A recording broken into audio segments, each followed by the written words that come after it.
'Di ho ba? Ay naku. Oh, yan pong, ayan oh, yang mga dahilan ni Bato de la Rosa, pang-BO-BO din ho, eh, mga bossing, eh, 'di ba? Tapos sasabihin ni Ipe, walang BO-BO sa PDP laban. O ulitin ko ho mga kababayan, ha, bakit ho ulit nagmamarcha ang sambayanang Pilipino na mapababa po ang ating Vice Presidente? Dahil ho diyaan sa mga ayaw nilang ipaliwanag, hindi nila ipinapaliwanag, iniiwasan nilang ipaliwanag, o kung ano pa yung mga alibay nila, bakit ayaw nilang ipaliwanag, mga bossing, no? Publiko, marami po. Hindi lang po Mark Ramos, hindi lang po kayong mga nanonood diyan. Libo po o milyon na nga po siguro, mga kababayan. Marami po, mga bossing. Basahin natin 'to. Publiko kay BP Sara. Saan napunta ang budget para sa DepEd? O isa din ho 'yan, mga bossing, no? Kung makikita mo yung mga listahan at yung mga papeles at yung mga resibo nila, merong Kokoy Villamin doon sa DepEd, merong Kokoy Villamin doon sa Office of the Vice President. Parehas pangalan, magkaibang pirma, mga bossing. Iisa ang sulat, iisa ang handwritten. Wala, ayaw nilang ipaliwanag. At ang sabi ng Vice Presidente, hindi na ako makikipag-ugnayan dyan. Di ba, Ma'am Delia Rosario at Elmer Dizon, hindi na kami makikipag-usap dyan sa mga yan. So ngayon, ang tanong natin, nasaan yung pilit nilang isinisigaw at paulit-ulit nilang sinasabi na transparency? Parang hindi ko humakita doon. Nandito po kami, ito yung hinaing ng sambayan ng Pilipino, ha. Nandito po kami para ang aming boses ay mailahad para sa nangyayaring paglulustay ng kaperahan ng ating BP na si Sara. Gusto po naming maayos ang kanyang maisasagot. Yun po ang inihintay ng sambayan ng Pilipino. Ano po? Naniniwala ho ako, mga kababayan, pag yan, mga yan, sinagot nila, at yung kanilang sagot ay karapat-dapat na tanggapin at yung kanilang sagot po ay makatwiran, no? Na i-justify po nila yung mga 250,000 na safe house kada gabi, na ipaliwanag nila ng maayos. Baka po maniwala kayo, yung impeachment na isinusulong sa kanila, sige, stop na natin. Dahil po, ang mamamayang Pilipino handang makinig doon sa isasagot nila. Mga kababayan, sabi ni Alamat TV, sana matanggal na yan sa pagiging BP ng bansa natin. Shout out sa iyo, Alamat TV. Ang sambayan ng Pilipino ho, mga kababayan, naghihintay ng kasagutan nila. Sila madalas nilang isinisigaw, saan ang transparency ng gobyerno ni Bongbong Marcos. Pero ho, pag-usapang budget na, kagaya ng mga ganito, nasaan po ang transparency nila? Ano? Kaya, hindi mo masisisi ang mamamayang Pilipino. May isang grupo, may dalawang grupo, may tatlong grupo, may pang-apat na grupo, at naniniwala ako, yung pang-limang grupo, mga kababayan. No? Kasi di ba meron sinasabi, may pang-apat na grupo na handang magreklamo sa Vice Presidente. Hinihintay lang po yun. Ewan ko kung nakapasok na din. Naniniwala ako, may pang-limang grupo. At ito po, mga kababayan, ay ang grupo nung kaibigan natin na si DJ Byron Music and Topics TV. Shout out sa iyo, kapatid. Di ba, kapatid, pang-lima ka na magrereklamo sa Vice Presidente at ipapa-impeach ang Vice Presidente? Suportahan niyo po ang kanyang channel, mga kababayan. Ang galing maisingit ni Mark Ramos, ano? Nandito po kami para ang aming boses ay mailahad para sa nangyayaring paglulustay ng kaperahan ng ating BP na si Sara. Gusto po naming maayos ang kanyang maisasagot kung saan napunta ang budget na naaayon sa Department of Education. Sabi ng isa sa lumahok sa rally, meron pa din po, no? Doon sa Department of Education, yung mga laptop, mga bossing. na natambak lang ho, na nalipasan ng panahon.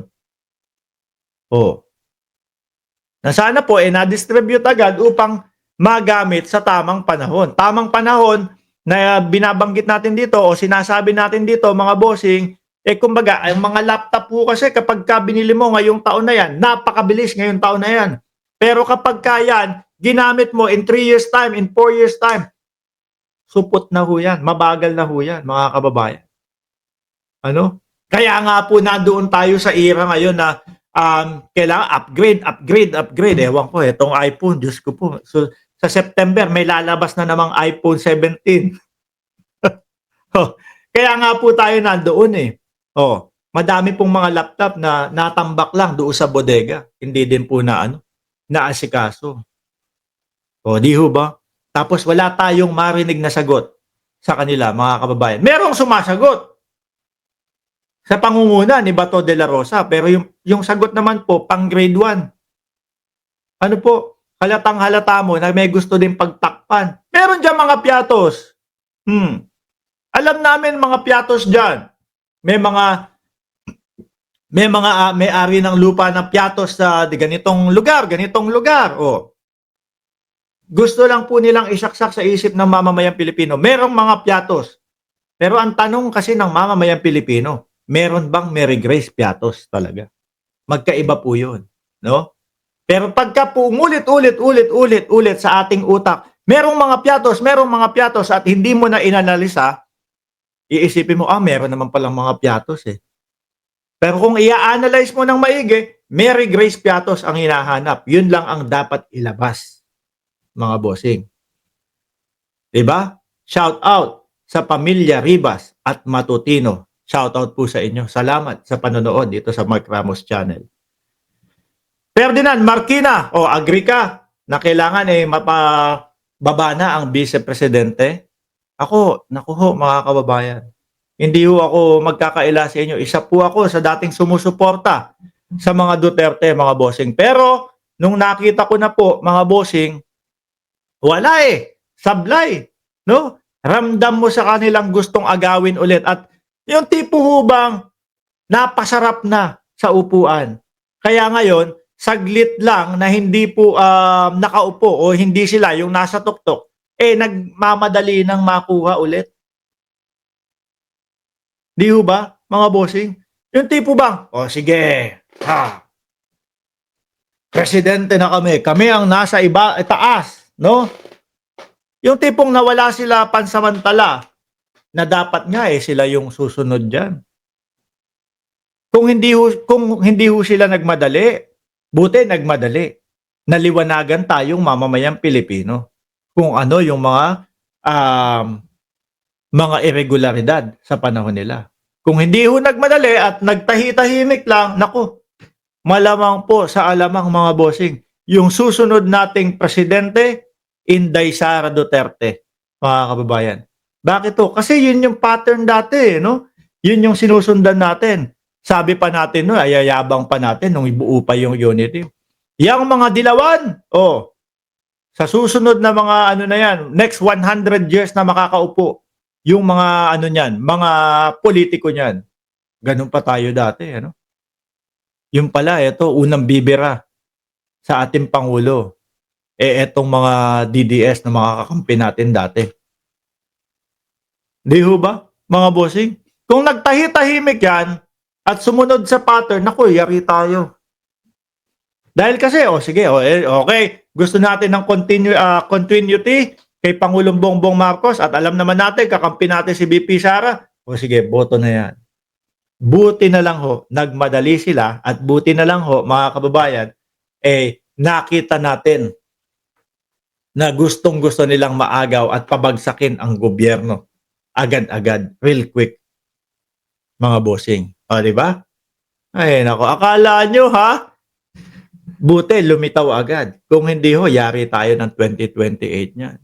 No? Hindi, kasi lilitaw at lilitaw naman din ho yung mga yan, mga boss. Bakit to? Kasi, yung gobyerno ng Pangulong Bongbong Marcos, mga kababayan, maituwid lahat No? Kung yung magiging pabor sa Pilipino ng legal, yun yung kanyang ginagawa ho. Kagaya ng West Philippine Sea, mga bossing. Alam niya ang karapatan ng ating bansa sa West Philippine Sea, kaya ipinaglalaban niya ngayon, mga boss. Yung mga DDS, mga Duterte, hindi. Halos napabayaan po yung West Philippine Sea. Kaya umaalma sila dahil baka magalit po si Xi Jinping. Di ba? Hindi uubra sa Pangulo? Hindi. Para sa Pilipinas ito at parte ng Pilipinas ito. Talagang pinanindigan po. Ano ang sabi ng Pangulo? Wag nila tayong bulihin, wag silang pumasok sa teritoryo natin na kumbaga kasi ngayon, 'di ba, yung mga barko nila pumapasok po sa EEZ ng Pilipinas.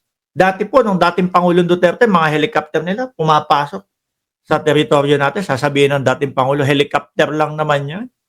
Yung inikutan lang naman, buhangin lang naman 'yan. Ang ano po doon, ang pinaka main na pag-uusapan po doon, lumagpas, pumasok sa ating teritoryo. Subukan mong gawin sa China yan. Malamang baka kinanyon na ho nila kung ano man po yung sasakyan natin na lalagpas sa teritoryo nila. Di ba, mga boss?